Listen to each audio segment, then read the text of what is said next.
So if you've been following along with this series, you probably already purchased your first cryptocurrency on both a centralized exchange and also a DEX. If that is the case, the next question that you're probably thinking is, how the heck do I store my crypto? The reason why you're really going to want to store your crypto is for security purposes. You have to realize that you are now in sole control of your cryptocurrencies. You have to act like your own bank. Three of the main ways that you can do this is as follows. You can either hold your cryptocurrencies on a centralized exchange, and the only time that I recommend you do this is if you're looking to sell your cryptocurrencies. You'll notice that the big players, they will move cryptocurrencies in and out of exchanges because they want to actually either buy or sell into a different asset, and that's the only reason why they move into a centralized exchange. So if you hold your cryptocurrency on a centralized exchange and you're not going to sell, you need to think about the two other options I'm going to provide to you. Before we resume the video,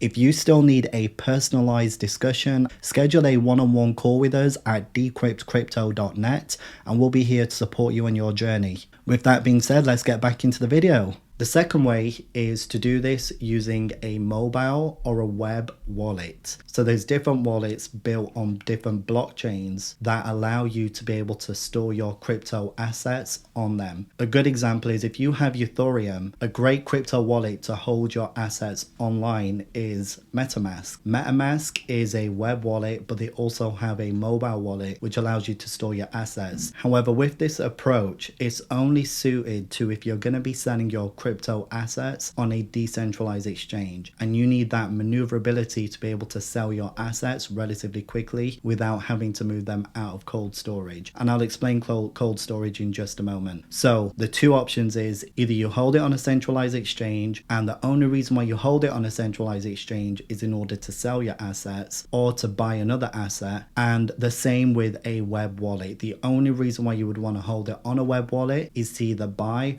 or sell on a decentralized exchange, which brings us to the third and most secure way to store your crypto assets. That is by using a hardware wallet which disconnects from the internet, which allows you to store your crypto assets offline. There's a few different companies that allow you to do this. One of the biggest predominant ones is Ledger, and it's basically very similar to the way that a USB stick would look like, where you're allowed to be able to send crypto assets from a centralized exchange or your decentralized wallet to that Ledger wallet, and then have that disconnected from the internet where nobody would pretty much be able to have access to it. So to summarize, you only want to keep it on a centralized exchange or a mobile wallet if you're looking to quickly exit your crypto assets into a different asset. Or if you want to hold your assets for the long term, you may want to consider getting a hardware wallet that supports the crypto assets that you have, allowing you to have the most secure level of security. In the next video, we'll be covering how you would be taxed in the United States if you either made a profit or you made a loss in cryptocurrencies.